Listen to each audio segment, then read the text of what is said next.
Okay, so I picked this book up at the bookstore last summer, kind of wanting to get back into reading because I hadn't read something that wasn't for school in a long time. I wanted to do something or read something that was very easy, that used as little brain power as possible, and I kind of knew what I was getting into because it was a YA fantasy. Oh boy.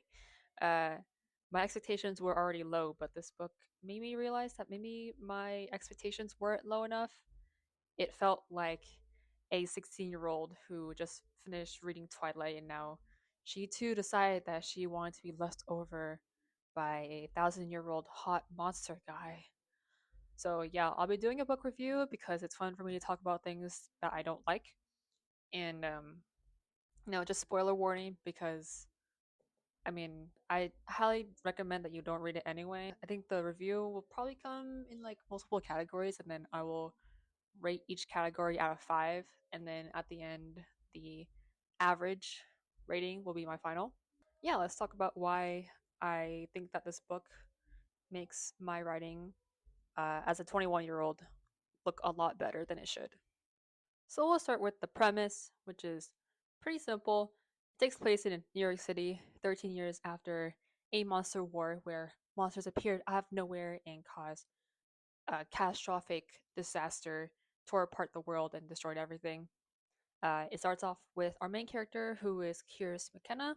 I think she's in her mid 20s. I kind of forgot, but yeah, she's a talented thief who's trying to steal a diamond from a brownstone, but she gets caught by the owner of the home and then gets swept up into his business, of course. And yeah, that's the premise. Pretty bare bones, but let's go into world building because I have a lot to say about that. I'll be mostly freestyling the rest of this video because I don't have a script. Yeah, for world building, I have a couple things to say. And I know it's a fantasy novel, so the author tries to get away with a lot of things because it's magic. And honestly, I did try overlooking most of the problems, but there are some things that I cannot forgive. And it's mostly lazy writing and huge, not really, they're not plot holes, but world building holes. But first is the war, which started when, quote, monsters emerged from the shadows. The author never explains where the monsters came from and what caused them to come out in the first place. Why were they dormant for so long? And if the monsters are so powerful, why didn't they just wipe out humanity? The book explains that the monster treaty was created between humans and monsters to keep the peace, but I don't see what's stopping the monsters from decimating the rest of humanity. They're always described as powerful and terrifying, and it doesn't make sense that there's an entire underground network of monsters who kind of fly under the radar to not cause trouble, yet are constantly itching to make take back the power that's rightfully theirs. Second, the New York City that's described in the book by Kears is nothing like it should be according to the synopsis, which literally reads monsters emerge from the shadows and plunge Kears' world into a cataclysmic war of near total destruction. And that was 13 years ago. Do you know how long it takes for societies to recover from war? Far longer than 13 years, especially of a war of that caliber. And yet, all the locations described in the book are basically fully functional. Curious frequently takes the subway to and from locations. The Met is still up and running, albeit the book says that it's only open to the wealthiest people. But what the hell's new? Times Square still exists, so does the Rockefeller Center, and basically all other major locations are still present. Hell, even airports are still functional. There's a scene where they take a plane from JFK to Chicago. Not to mention that the main character went to a super formal event that shouldn't be possible if resources are supposedly scarce and the city is supposedly still trying to recover. If the war was as bad as the book claims it was, then most of these things would not exist. So again, I can forgive small mistakes, but these just bother me so much that I'm giving the world building a 2 out of 5. Now for the plot. Honestly, there is nothing particularly significant about it. Unsurprisingly, our main girl gets swept up into the monster world when she meets a mysterious hot guy. They fall in love, go on a couple missions, and end up defeating the enemy. And at the end, I was holding on to a small shred of hope that there was some sort of twist, and that never came. I mean, I was hoping that there was going to be some betrayal, maybe someone that we thought was a good person wouldn't end up being a good person, but that never happened. So everything about the plot was extremely predictable. I think that when it comes to YA fantasy novels, especially of like the romance type, the plot is they tend to follow a formula. I've noticed there's like multiple check boxes that I had in my mind when I was reading it. That was mysterious hot guy, falling in love with hot guy.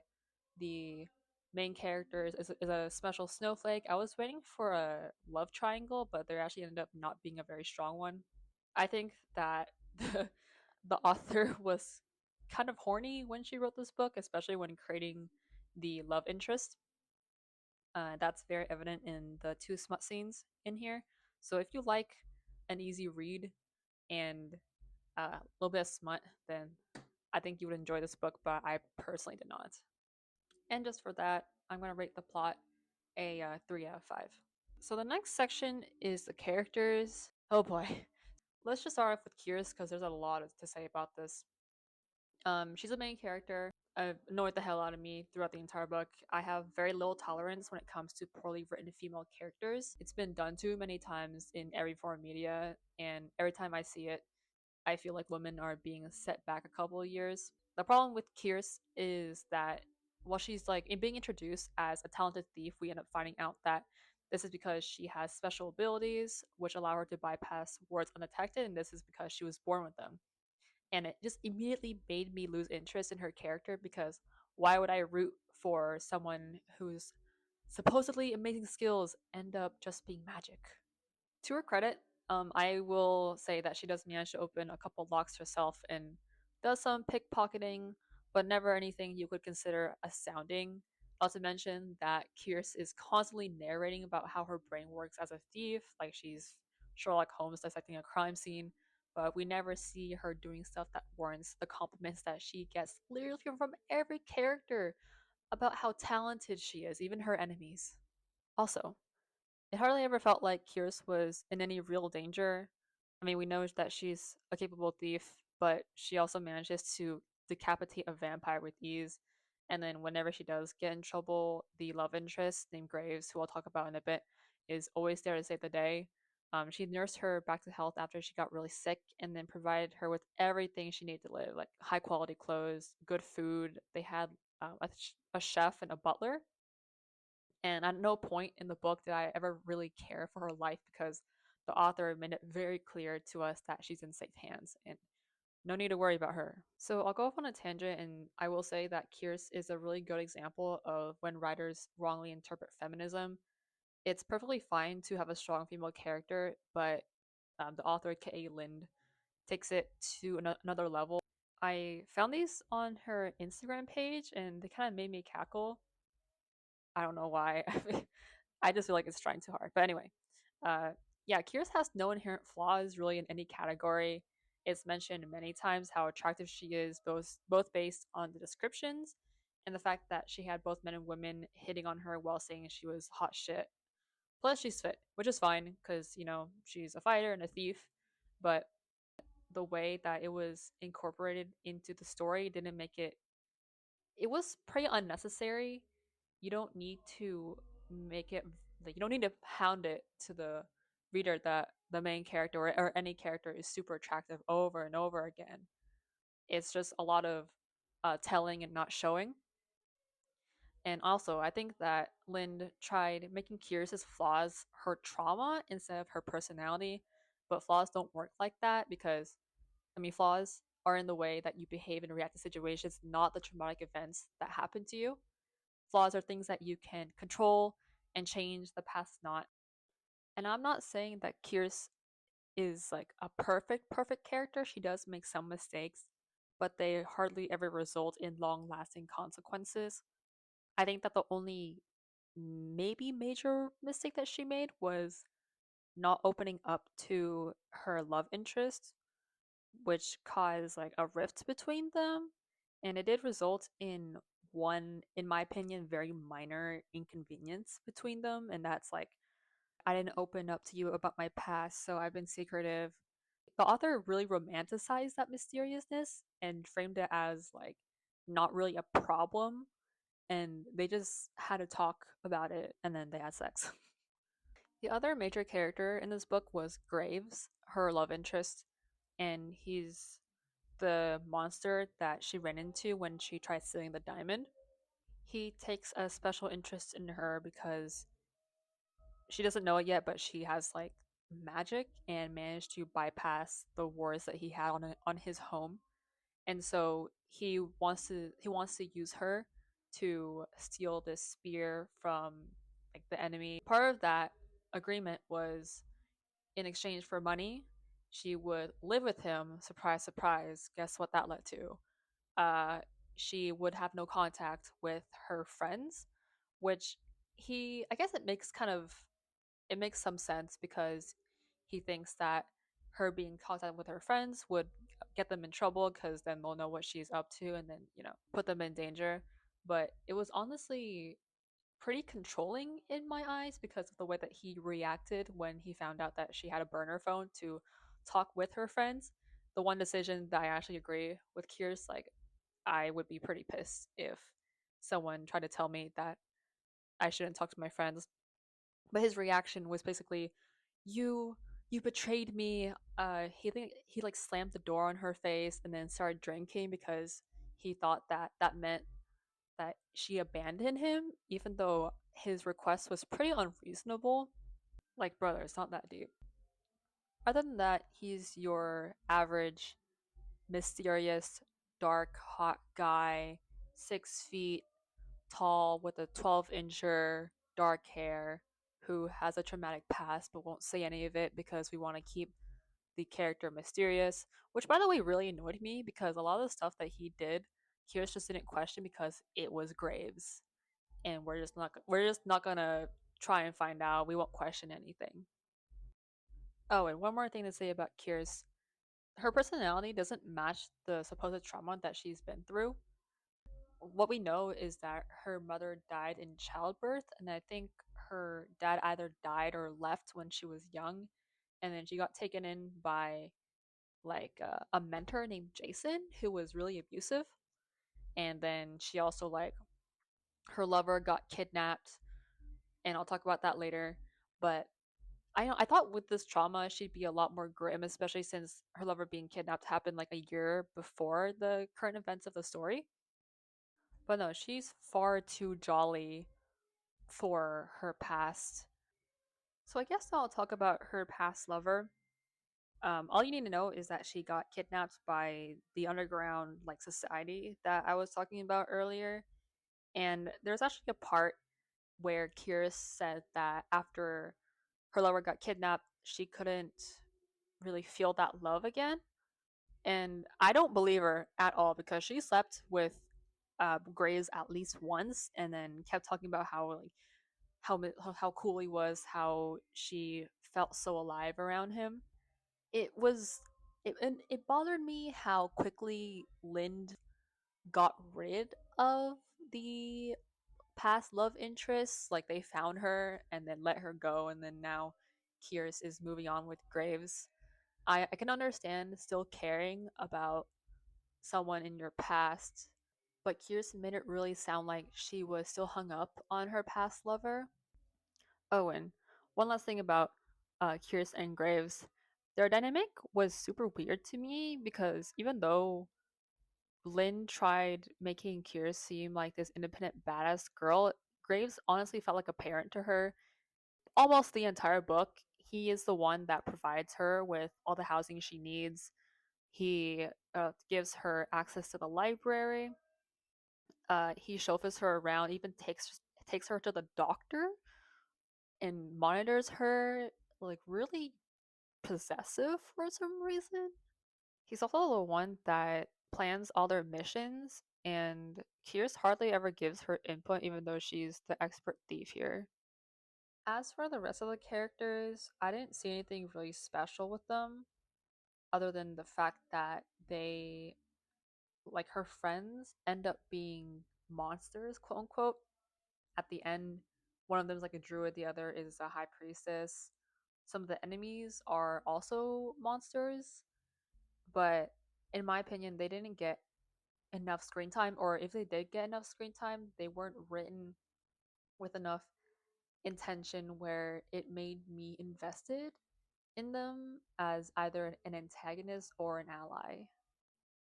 And by intention, I mean that there wasn't much depth with them. With the way that they were written, they were prescribed very basic traits that were very surface level, and I was forced to only see them that way. For me, characters are the center of any story, so if you have poorly written characters, then I'm pretty unforgiving. And for that, I will give characters a 1 out of 5. Okay, that's the longest section I'm done with.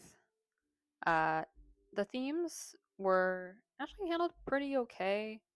There's a lot of mentions of sex trafficking and abuse, but if you just read the content warning at the beginning of the book, then you should be fine.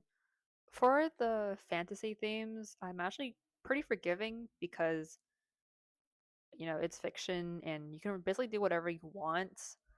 The author twisted some traditional monsters like vampires and werewolves to kind of fit her book, which is fine. The only thing I thought was weird was that she tried making humans, warlocks, and wisps uh, different because of their DNA. As far as I know, I think that warlocks and humans, also witches, they're all human but with different magical powers. I don't really know. I just thought it was pretty strange. But yeah, themes were pretty okay. I'll give it like a 3.5 out of 5 just because there was nothing really original about it. Last, I'll talk about the writing, and this has absolutely nothing to do with the book, more to do with Lynn's style of writing and how her tone presents. It was probably one of the weakest parts about the Wren and the Holly library. I thought that the swearing in the narration was kind of distasteful. There are also a couple instances where Lynn used modern Gen Z phrases that shouldn't exist in this world. That's probably nitpicky. But what is not nitpicky is how Lynn seemingly throws in information that she doesn't elaborate on. Like Jen, she mentions creative form of birth control despite having no professional medical experience, and they just gloss over that. No explanation whatsoever. Birth control is incredibly hard to create. Lynn even admits that she doesn't know much about biology by talking about biology and saying, "Oh, there are words that I don't understand, so I'm gonna say that I don't know a lot about it." Overall, the writing was pretty corny. There was a lot of telling and not showing with some things, which took away from the immersion. Usually, I wouldn't mind these things, but this is a New York Times bestseller, and it was written by a, I think, a 30-year-old woman. Anyway, my point is that the writing is pretty poor for a writer of her age and by my own standards, so I'll give it a 2. Now, as for my closing thoughts, this is the type of book that you don't read for the quality. I think it's a good guilty pleasure. It's surely one of my guilty pleasures. If you want a pretty book on your bookshelf, it's definitely a good one to get. The cover art is amazing. The pages even have art on them. And as far as I know, I believe there is a sequel to this, but I will not be reading it anytime soon. Oh, and I averaged up the numbers, and the final rating comes out to 2.3. So my final rating is a 2 of 5 stars. So yeah, that was my honest review. It is just my opinion, however, but if you are the author watching this, I'm not sorry.